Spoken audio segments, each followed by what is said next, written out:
सभी को नमस्कार। नमस्कार सर। कहानी की हेडलाइन है, कभी लकड़ी के कटने का किस्सा न होता अगर कुल्हाड़ी के पीछे लकड़ी का हिस्सा न होता। अच्छा मोटिवेशन है। रामायण के प्रसंग से ली गई ये कहानी।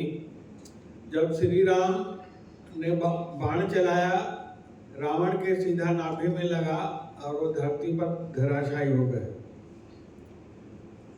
तो श्री राम ने लक्ष्मण से कहा कि लक्ष्मण, कुछ ही क्षणों में रावण के प्राण जाने वाले हैं और आप जाओ और उससे ज्ञान ग्रहण करो। और लक्ष्मण क्रोधित हो गए। अब मन ही मन सोचने लगे।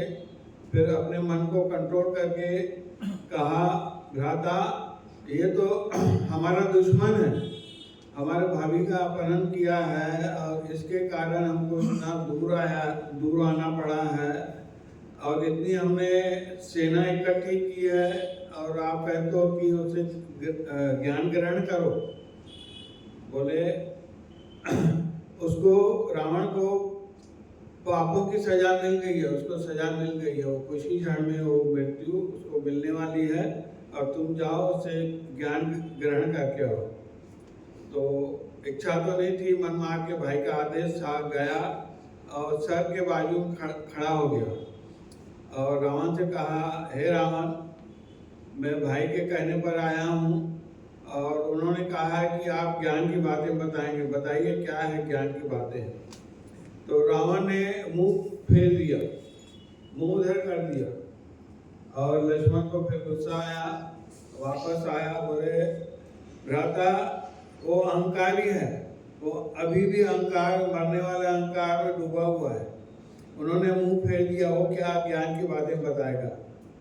तो श्री राम ने कहा, लक्ष्मण, तुझे मालूम है अगर हमको ज्ञान की बातें सुनना है तो हमको उनके चरण के तरफ खड़े होना है, न कि उनके सर के बाजू में। तुम जाओ, उनके चरण के तरफ जाओ और ज्ञान की बात सुन के आओ। फिर से मन मार के गया। अब की बार अपने मन को कंट्रोल किया और रावण के पैरों की तरफ जाके बैठा और कहा, हे लंकापति रावण, मैं भाई के आदेश से आया हूँ, उन्होंने कहा है आप ज्ञान की बातें बताएंगे, बताइए क्या ज्ञान की बातें हैं।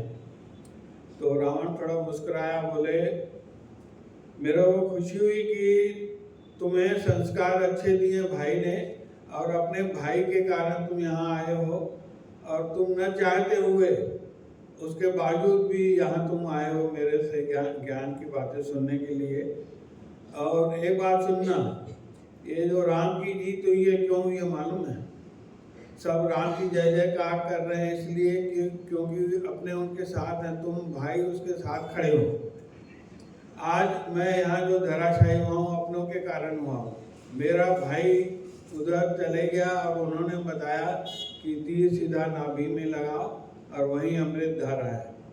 मैं अपनों के कारण यहाँ लेटा हुआ हूँ और तुम अपने भाई के साथ हो, इसलिए उनकी जीत हुई है। एक बात याद रखना, कभी भी अपनों का साथ मत छोड़ना, भाई का साथ मत छोड़ना। बाकी तो तुम जानते ही हो हर बात। और ऐसा कह के रावण ने प्राण त्याग दिए। एक छोटी सी कहानी प्रसंग ये है कि अपनों का साथ मत छोड़िए। अपने हैं तो सब अच्छा है। अगर आपको दुनिया की सारी दौलत दी जाए और अपने नहीं हैं, सेलिब्रेट किसके साथ करोगे? इसलिए अपनों के साथ रहिए, मस्त रहिए, खुश रहिए। धन्यवाद।